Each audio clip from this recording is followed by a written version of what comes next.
They gave the human cadet a 2% survival chance.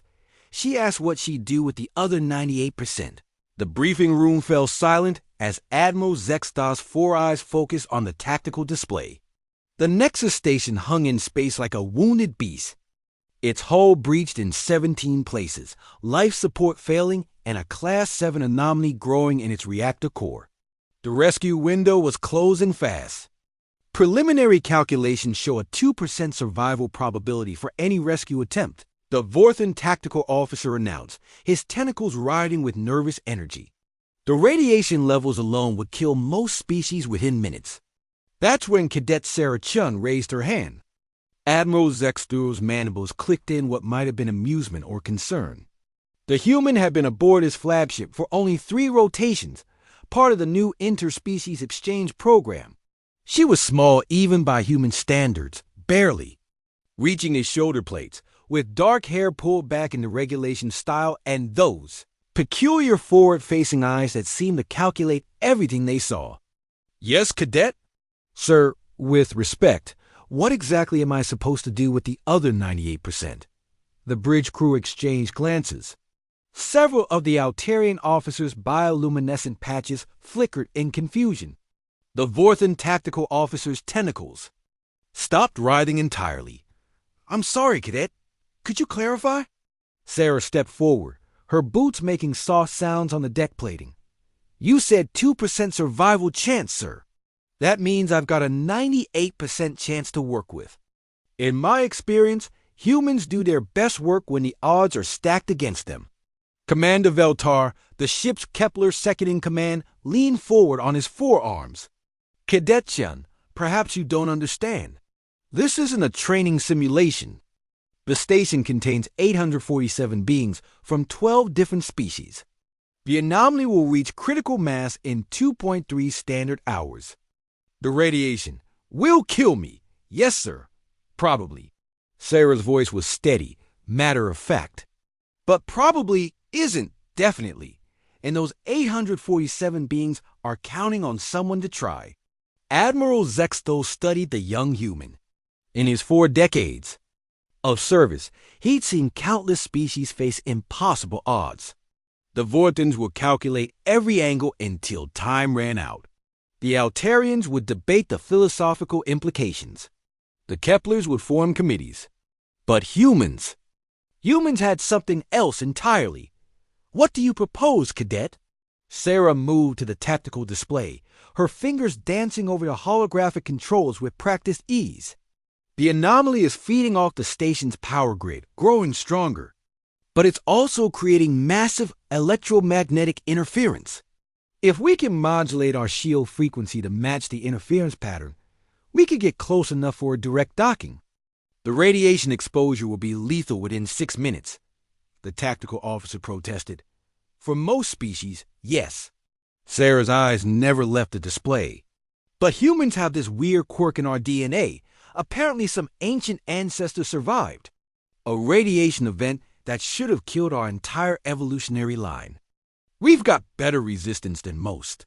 Plus, there are medical countermeasures that could buy me maybe 15 minutes. "That's not enough time to evacuate 847 beings," Commander Veltar pointed out. Sarah smiled, and several officers later swore they felt the temperature in the room rise. "Sir, you're thinking like a Kepler. Methodical, organized, by the book." But this isn't a by-the-book situation. She manipulated the display, showing the station's internal structure. The evacuation pods are designed for orderly departure. But humans don't do orderly when lives are at stake. We do desperate, creative, and slightly insane. Her plan unfolded on the screen. Instead of using the evacuation pods, she would override the station's artificial gravity generators, creating a localized gravitational pulse that would literally throw the survivors toward the rescue ship. It was dangerous, unprecedented, and violated at least 17 safety protocols. It was also brilliant. "The physics are sound," admitted the tactical officer grudgingly. "But the margin for error is why humans are perfect for this job." Sarah interrupted. "We specialize in impossible margins." Admiral Zexto found himself remembering the stories he'd heard about humans in combat. How they'd charge machine gun nests to save wounded comrades. How they'd stay behind on doom ships to ensure others escaped. How they'd somehow find a way to turn certain death into merely probable death. Very well, Cadet, but you won't go. Alone. I'm assigning, with respect, sir, no. Sarah's voice was firm, but not insubordinate. This is a one-person job. More people just means more variables, more things that can go wrong. Besides, she grinned, someone needs to be here to catch 847 very confused aliens flying through space. The next 2 hours passed in a blur of preparation. Sarah suited up in the heaviest radiation gear available, loaded herself with every medical countermeasure the ship's doctor could provide, and climbed into the smallest, fastest shuttle they had. As she flew toward the dying station, her cum crackled with updates from the bridge. The anomaly was growing faster than predicted. The station's hull was buckling. 3 more breaches had opened. Survival probability now at 0.7%, the tactical officer reported. Still working with that other 99.3%, Sarah replied cheerfully. She docked with the station just as the lights began failing, moving through corridors filled with terrified beings of a dozen species. She found herself thinking about humanity's place in the galaxy. They weren't the strongest, fastest, or smartest species, but they had something unique, the ability to look at impossible odds and ask not, can this be done? But how do we make this work? 17 minutes later, Sarah triggered the gravity. Pulse. 847 beings went flying through space toward the rescue ship, caught by tractor beams and emergency teams. The station exploded 30 seconds later, taking the anomaly with it.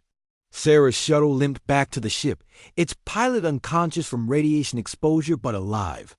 When she woke up in the medical bay 3 days later, Admiral Zexto was waiting.